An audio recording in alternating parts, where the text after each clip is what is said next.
말씀은 요한복음 18장 1절부터 11절까지 말씀입니다.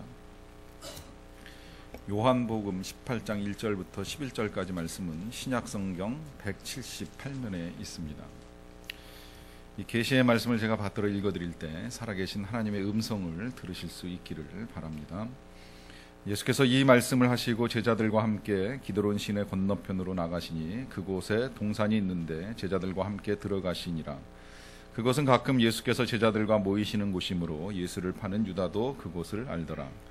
유다가 군대와 대제사장들과 바리새인들에게서 얻은 아랫사람들을 데리고 등과 횃불과 무기를 가지고 그리로 오는지라.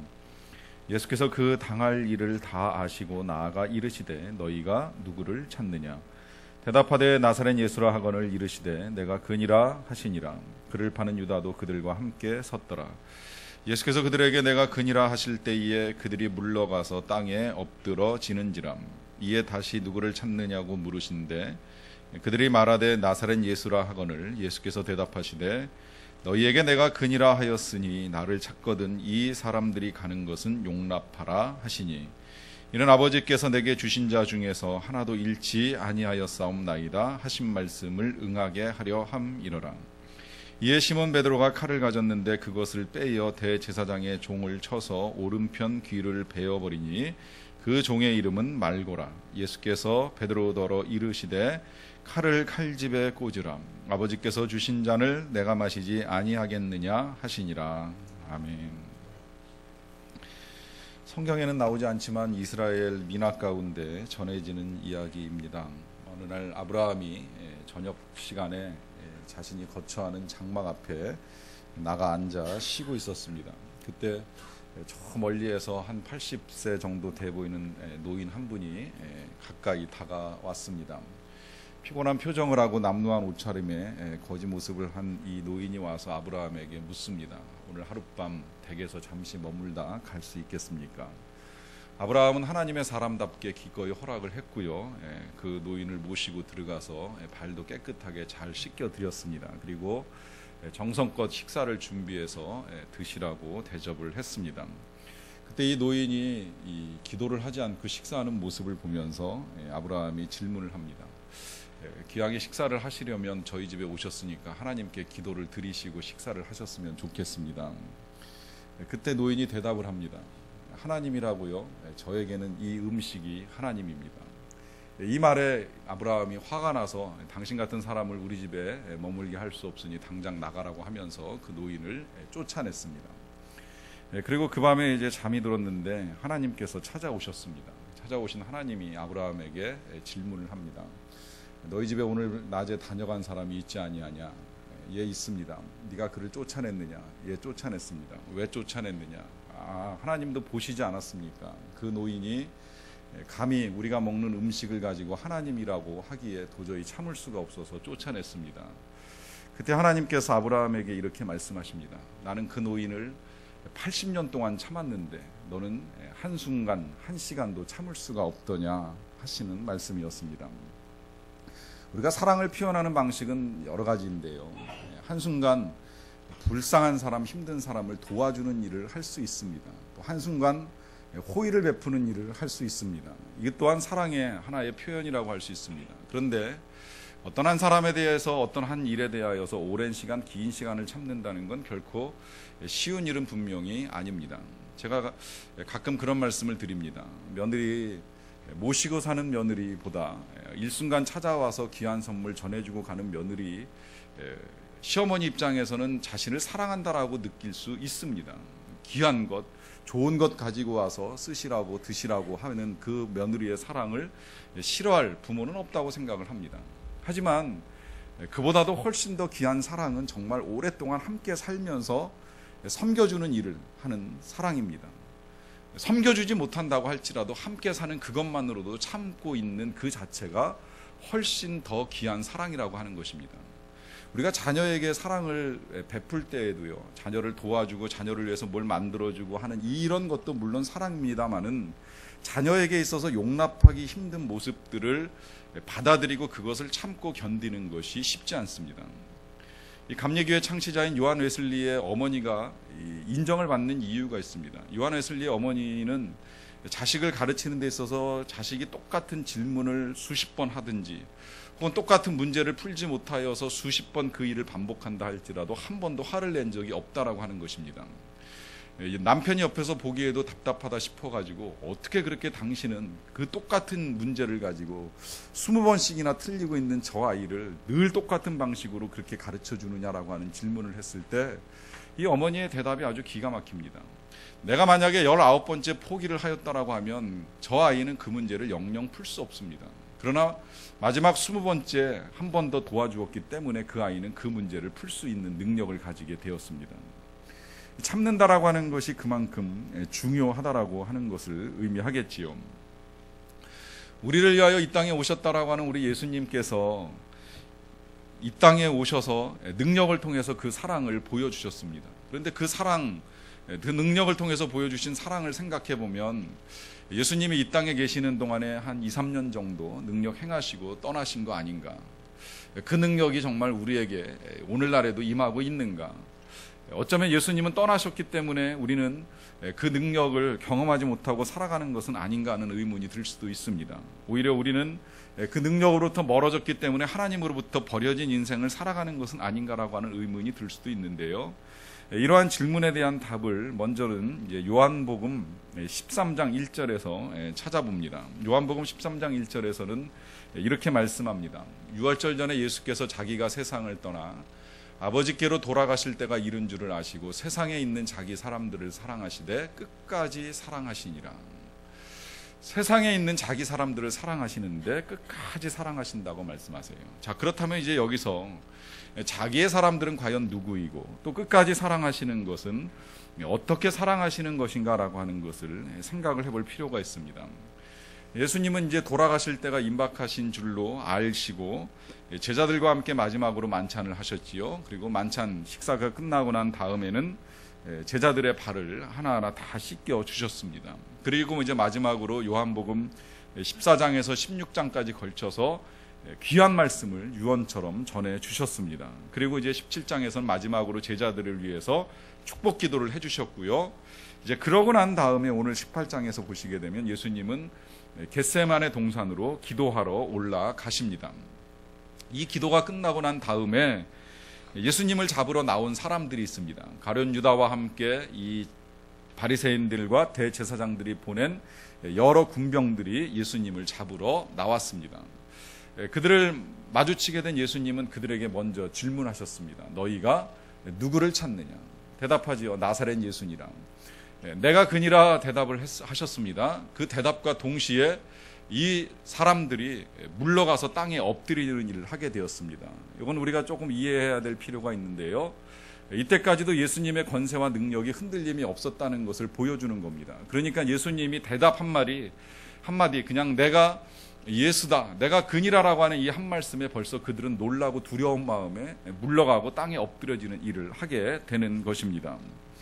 그 후에 다시 이제 그들이 주섬주섬 일어나가지고 예수님께 나아올 때에 예수님이 똑같은 질문을 다시 하십니다. 너희가 누구를 찾느냐? 내가 그니라 하지 아니하였느냐? 내가 그니라 하였으니 이제 여기 있는 사람들이 가는 것을 용납하라 말씀하십니다. 자, 여기 있는 사람들은 제자들이고요. 이제 예수님은 제자들을 먼저 보내시는 일을 하기 위해서 너희들이 잡으려고 왔다면 나만 잡아갈 것이요. 우리 제자들은 그냥 무사히 갈 수 있도록 안전하게 가는 길을 열어달라고 하는 부탁을 하고 계십니다. 여러분 여기서 먼저 이 제자들을 좀 생각을 해보십시오. 어떤 제자들입니까? 이때까지만 해도 제자들은 마치 예수님을 지켜줄 것처럼 보호해 주실 것처럼 또 떠나지 않을 것처럼 보였던 제자들입니다. 실제로 저녁 만찬석상에서 이 제자들은 예수님 앞에서 서로 앞다투어 큰 소리를 쳤습니다. 다 떠나가도 나만큼은 결코 주를 배반하지 않겠나이다라고 하면서 씩씩하게 말하던 그런 제자들이었습니다. 그런데 그 제자들이 여기서 끝나는 거예요. 여기 이 순간에 뭔가 분위기가 심상치 않다 생각한 제자들은 결국은 다 도망을 갑니다. 뿔뿔이 흩어집니다. 그리고 그 가운데는 베드로같이 예수님을 부인하는 제자도 있었습니다. 그런데 그 제자들이 떠나갈 것을 아신 예수님이 실은 여기서 먼저 이제 보내달라고 보내시는 일을 해요. 저는 이렇게도 생각을 합니다. 예수님이 말씀을 하시거나 안 하시거나 제자들은 도망가게 되어 있습니다. 이 상황을 파악한 제자들이 바보가 아닌 이상 있으면 붙잡히고 또 붙잡히면 고난당할 거 모르지 않기 때문에 분명히 도망갈 것은 뻔해요. 그런 줄을 아시는 예수님이 오히려 제자들에게 지금 명분을 주시는 거예요. 내가 너희들을 보낸다. 너희들이 안전하게 가도록 내가 이 사람들에게 부탁하니 너희들은 가라고 하시는 무언의 말씀을 이 사람들과 대화하는 중에 제자들에게 전달하십니다. 그리고 제자들은 떠나갈 길을 열어주셨습니다. 이유는 예수님이 이후에 겪게 될 고통보다는 사랑하는 제자들이 안전하게 거할 것을 원하셨기 때문입니다. 그 제자들을 사랑하는 마음이 앞서시기 때문입니다. 그와 같은 또 하나의 증거가 예수님이 십자가를 지고 골고다 언덕을 올라갈 때도 드러나는데요.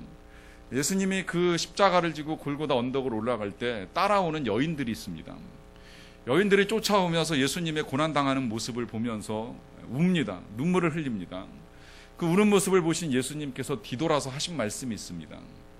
나를 위하여 울지 말고 너희와 너희의 자녀들을 위하여 울라. 이 말씀은 예수님 스스로는 고난을 당하시지만 그러나 오히려 그 고난을 슬퍼하는 여인들의 삶, 그 여인들의 자녀들을 더 긍휼히 여기시는 마음으로 그들을 위로하고 계시는 것입니다. 자신보다 상대방을 더 먼저 생각하고 계시는 것이고, 내 비록 죽음에 처할지라도 남을 이롭게 할 수 있으면 그것이 더 귀한 일이라 생각하시면서 비겁하게 도망가지 아니하시고 이 모든 고난을 수용하고 계십니다. 그리고 오히려 비겁하게 도망간 제자들을 책망하시기보다는 오히려 그들이 안전하게 갈 수 있도록 보내시는 일을 하고 계십니다. 그런데 이렇게 보면 제자들이 이제 그냥 도망가진 않은 것 같아요. 그 중에 일단 호기가 있었던 베드로는 칼을 꺼내가지고 그 칼로 예수님을 잡으려고 하던 사람의 목을 베려고 했던 것 같은데 이제 빗나가서 칼을 쓰던 사람이 아니다 보니까 잘못 써서 귀를 잘라낸 것 같아요. 그러자마자 예수님께서 하신 말씀이 여기엔 빠져 있습니다만은 누가복음에는 이렇게 기록이 되어 있습니다. 이것까지 참으라. 이것까지 참으라고 말씀하시고요. 또 마태복음 26장 53절에는 이렇게도 기록이 되어 있습니다. 너는 내가 내 아버지께 구하여 지금 12군단도 더 되는 천사를 보내게 할 수 없는 줄로 아느냐. 내가 만일 그렇게 하면 이런 일이 있으리라 한 성경이 어떻게 이루어지겠느냐 말씀하셨습니다. 이 말씀은 예수님이 지금도 하시고자 하면 얼마든지 하나님께 부탁해서 12군단이라고 했으니까 당시 이스라엘의 한 군단은 보통 6,000명 정도 되는데요. 12군단이면 72,000명 정도의 군사를 불러다가 얼마든지 나를 잡으러 온 이 사람들을 다 멸하고 이 악한 상황에서 벗어나실 수 있으시다는 거예요. 그만한 능력이 된다는 거예요. 근데 그렇게 하면 오늘 예수님께서 고난을 받으시고 십자가에 달려 돌아가시기로, 그래서 우리의 죄를 용서하시기로 예언하신 하나님의 말씀, 그 성경이 이루어지지 않기 때문에 예수님이 참고 계신다는 것을 가르쳐 주십니다. 결국 지금 이 순간에 예수님께서 참고 계시는 것은 능력을 참고 계시는 것입니다.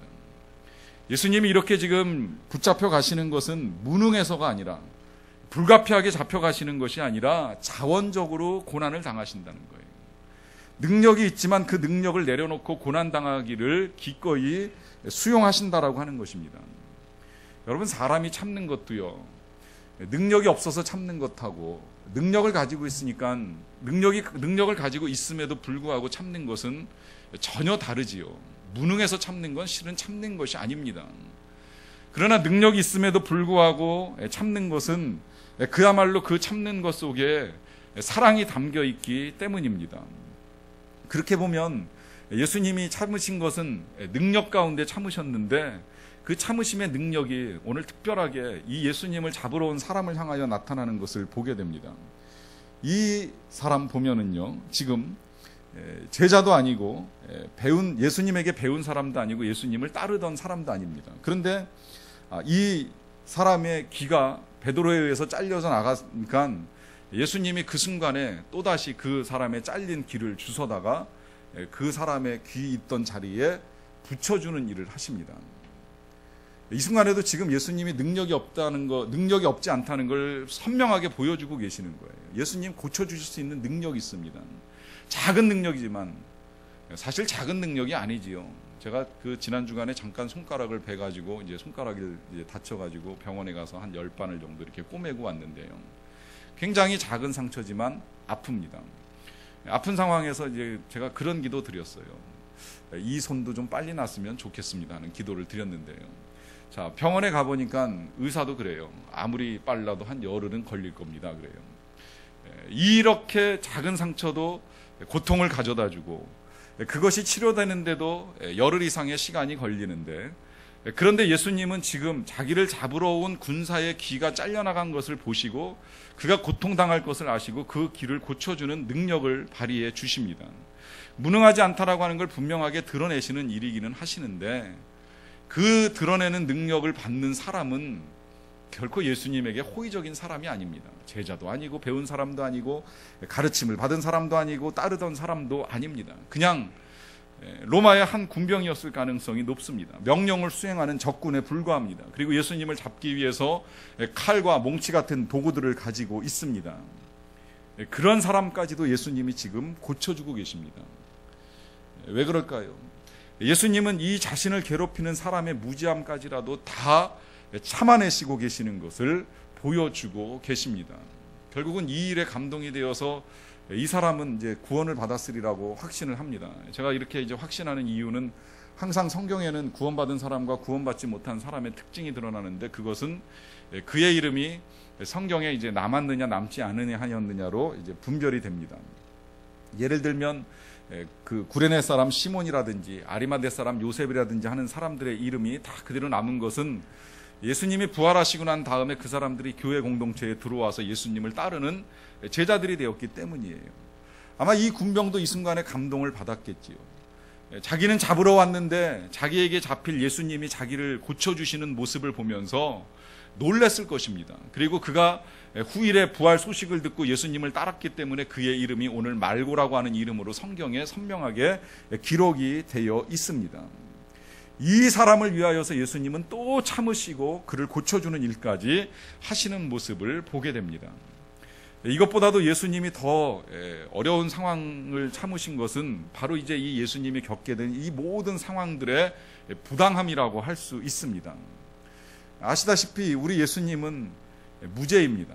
사람이 죄가 없이 벌을 받는 것과 또 죄를 짓고서 벌을 받는 것은 다르지요. 때때로 죄를 짓고 벌을 받으면 당연하게 생각을 하고요. 그리고 혹시라도 감형이 될까 싶어가지고 이제 좀 살려달라고 하는 애원을 할 수 있습니다. 그렇지만 예수님은 분명히 무죄하신 분이었습니다. 그냥 그야말로 사람들의 비난과 모험 속에서 이제 이 고난을 당하시게 되는데요. 이 고난을 당하시는 과정을 보게 되면 먼저는 예수님이 당하시는 이 재판이 아주 상당히 이제 부당한 재판입니다. 부당한 재판이라고 하는 건 먼저 이 재판을 진행하는 대제사장 안나스가 그렇습니다. 이 안나스는 이스라엘 백성들 입장에서 보면 이제 매국노예요. 매국노인 것은 그가 이제 로마에 잘 보여가지고 이스라엘 백성의 제사장 노릇을 하게 되는데, 그는 9년 동안 대제사장직을 수행을 하면서 이제 자기 아들들하고 사위 집안에 있는 식구들을 다 대제사장을 만드는 일을 하게 됩니다. 그리고 이 원래 해서는 안 되는 성전 안에서 제물 파는 일을 허락해 줌으로 인하여 가지고 그 성전을 장사하는 소굴로 만들어 버리지요. 그렇게 소굴로 만든 것은 장사를 허락하고 난 다음에 장사하는 사람들에게서 이권을 취합니다. 그래서 이제 부당하게 자신의 재산을 축적해 나가는 일을 해요. 이걸 예수님이 알고 계셨기 때문에 성전 안에 들어가셔서 그 상들을 다 들러엎으시고 짐승들을 내쫓으시면서 성전을 정화하는 일을 하셨던 거예요. 그러다 보니까 자신의 이권이 날아가고, 그래서 누구보다도 이 예수님을 잡아 죽여야 되겠다라고 하는 생각을 한 사람이 바로 이 안나스입니다.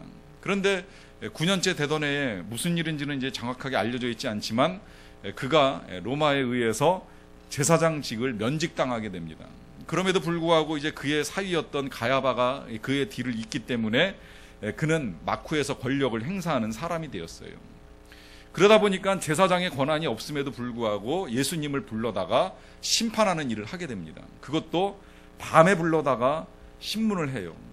예수님이 묵비권을 행사하시는 여러 가지 이유 중에 한 가지가 이 재판이 부당하다는 거예요. 특히나 이스라엘은 율법에 인권을 굉장히 존중합니다. 이스라엘 율법의 핵심은 사람과 사람의 생명을 귀하게 여기는 것이라고 할 수 있는데, 그렇기 때문에 이스라엘은 절대 야간에 재판을 하는 일이 있어서는 아니 됩니다. 아무리 죄를 지었다 할지라도 해가 뜬 이후에 시작이 되어야 되고, 해가 진 연후에는 재판을 중단하고 다음 날로 미뤄야 됩니다. 그런데 지금 이 가야바는 예수님을 밤에 붙잡아다가 야간에 신문을 하는 거예요. 그리고 야간에 신문을 하고 나서 그 다음에 재판이 잘 안 되다 보니까 그 다음에 하는 일은 새벽에 사내들인 공회를 소집을 합니다. 그래서 먼동이 터오르기도 전에 예수님을 불러다가 재판을 진행하는 거예요. 그리고 유대 율법에는 재판을 진행하려고 하면 반드시 2사람 이상의 증인이 있어야만 합니다. 한 사람 가지고도 아니 됩니다. 2사람의 증인이 있어야 되고 그 증인이 일치가 되어야 합니다. 그런데 예수님을 고소하려고 하기는 하였는데 보니까 마땅한 증인이 없는 거예요. 잘못한 것이 없으니까 증인이 없지요. 증인이 없다 보니까 거짓 증인을 세웁니다. 그런데 문제는 이 거짓 증인들의 증거가 일치가 되지 않습니다. 성경에도 저들의 증거가 일치되지 아니하였느니라 하는 말씀이 기록된 것으로 봐서는 증거를 찾지 못하고 거짓 증인을 세워서 재판을 하려고 하다 보니까 자꾸 일치되지 않는 증거들만 나오는 거예요.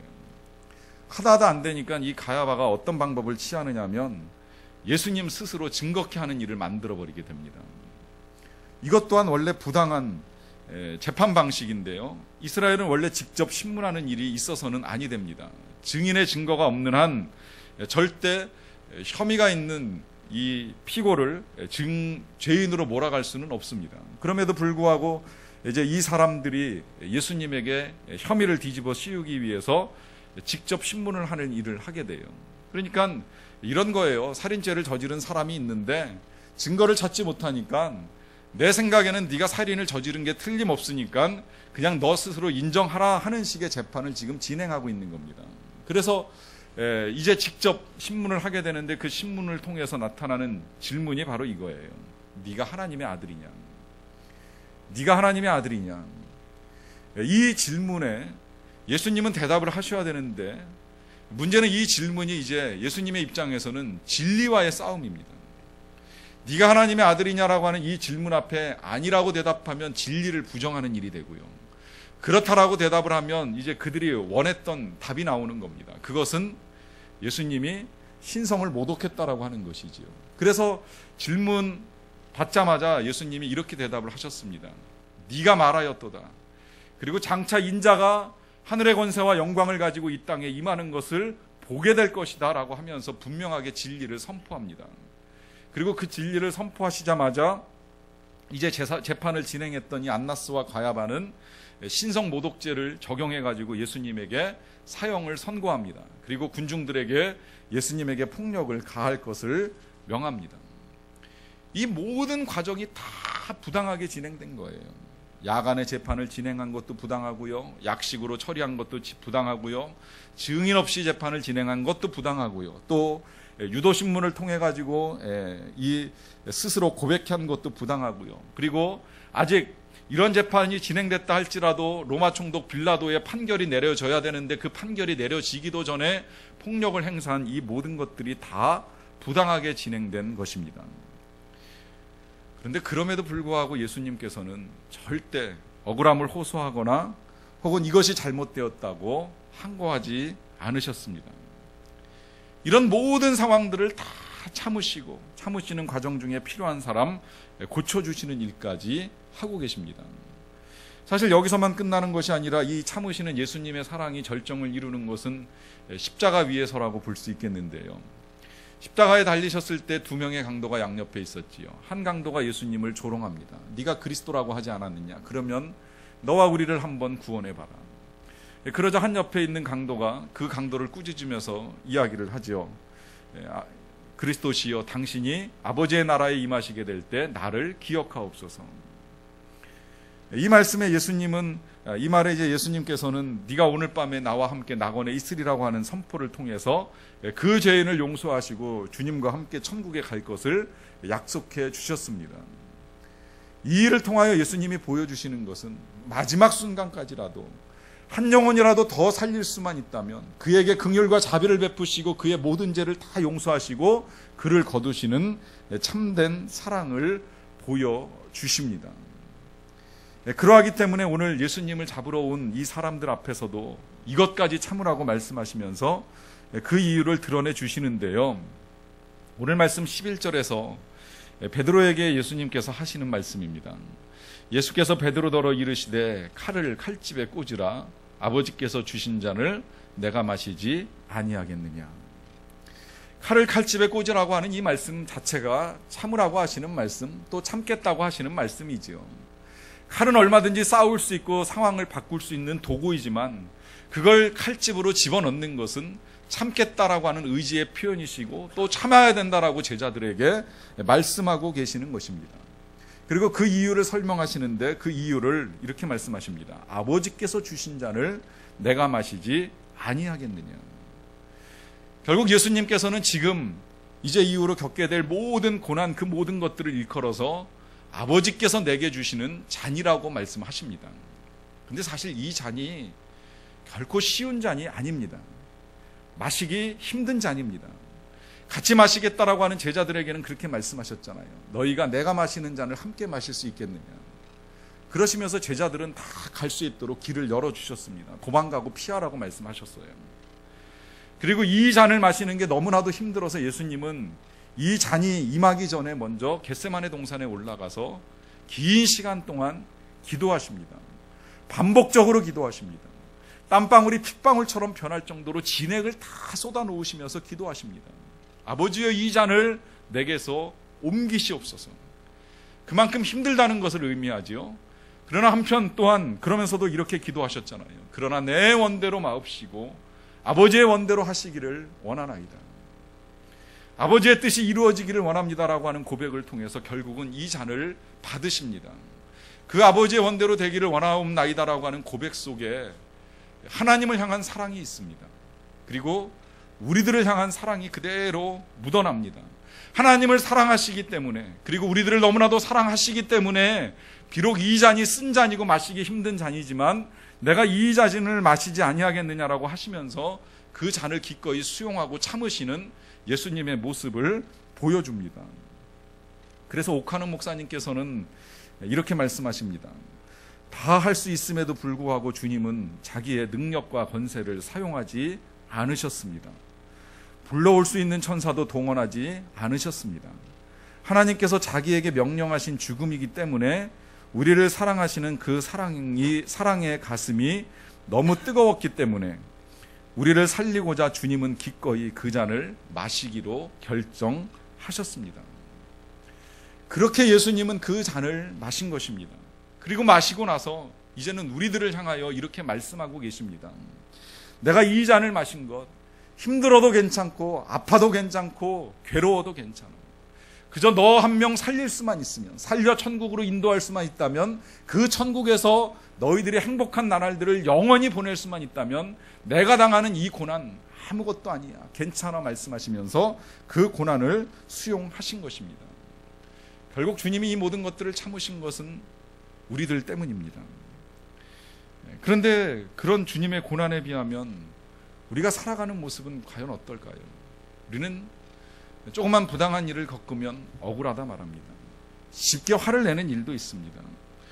고난이 임하면 그 고난을 묵상하기보다는 그 고난을 빨리 피하게만 해달라고 하나님께 애걸복걸 매달릴 때도 있습니다. 우리는 하나님의 자녀라고 하는 이름을 가지고 살아가고 있는데요. 저는 또다시 이런 생각이 들었습니다. 우리가 하나님의 자녀라고 할 때 제가 가끔 그렇다면 하나님은 우리의 아버지이신데 우리가 이 아버지를 시아버지처럼 대해서는 아니 되는데, 아빠처럼 대해야 되는데 시아버지처럼 대한다는 생각이 들 때가 있었는데요. 요새는 그런 생각이 들었습니다.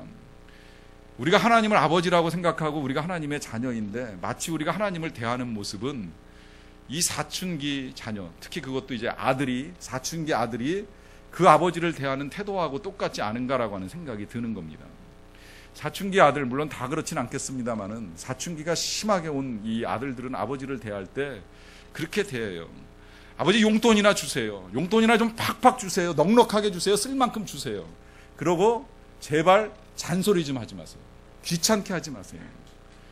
여러분, 이 아들이 아버지에게 원하는 건 이게 전부예요. 돈만 실컷 주시고 다른 건 다 필요 없어요. 괴롭히지 마세요. 이런저런 소리 하지 마세요.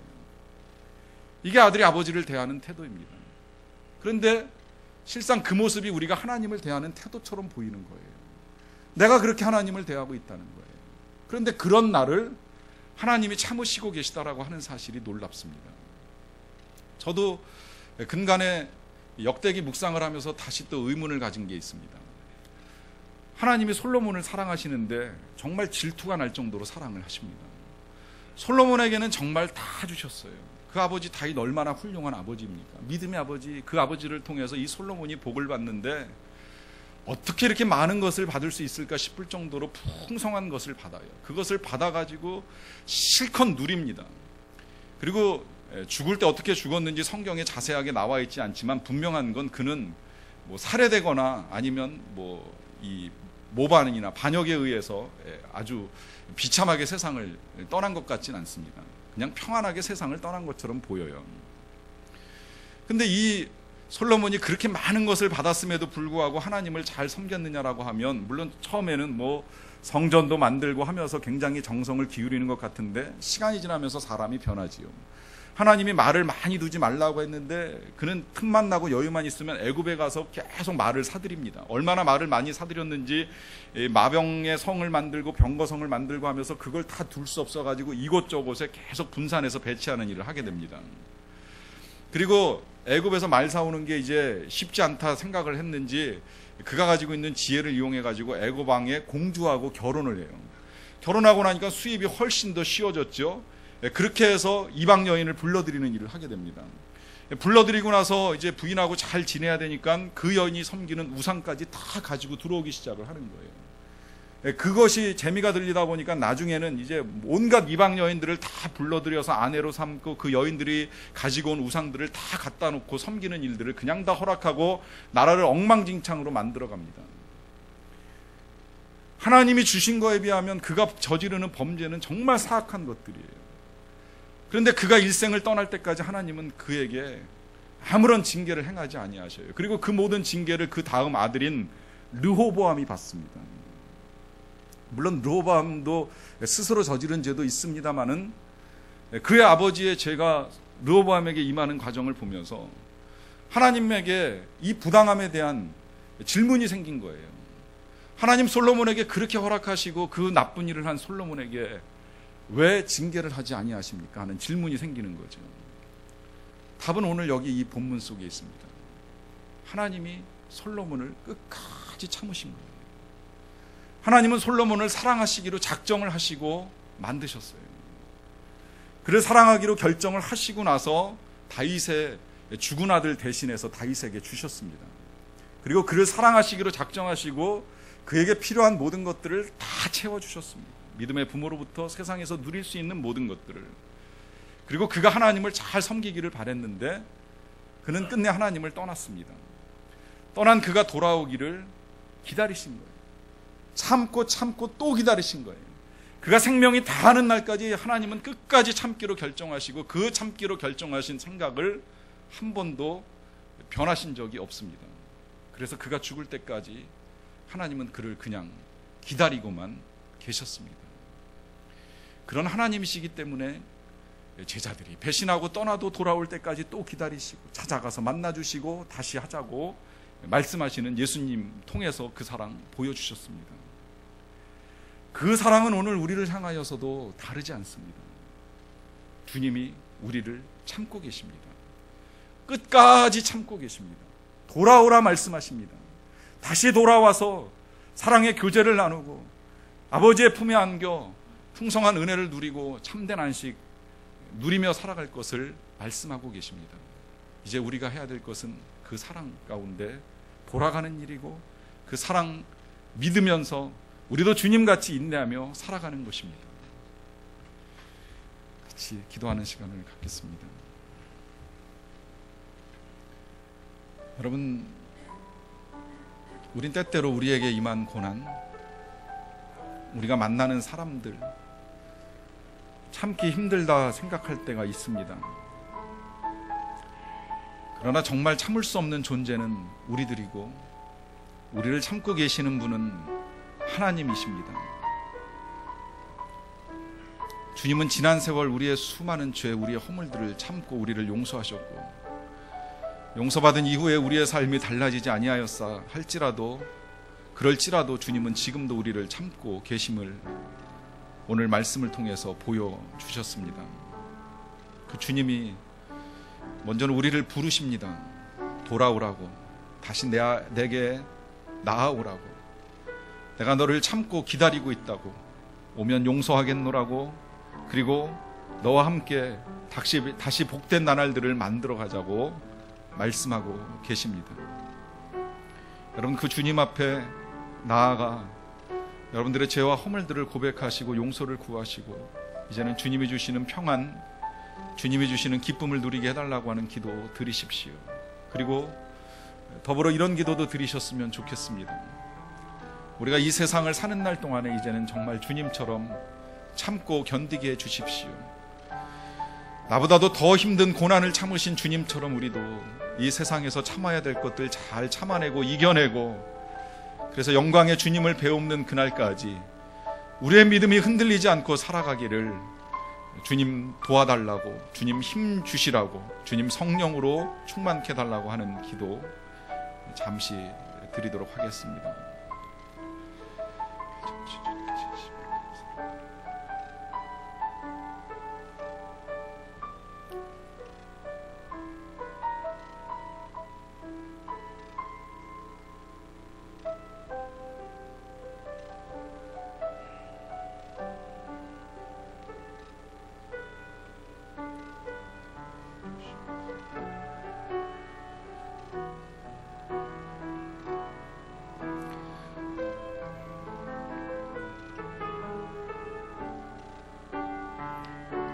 사랑의 주님, 우리가 무지하여서 우리가 참고 견디는 것만이 힘들다고 생각했는데 이런 우리를 참고 계신 주님의 사랑이 얼마나 큰가를 다시 알 수 있도록 도와주셔서 진심으로 감사드리옵나이다.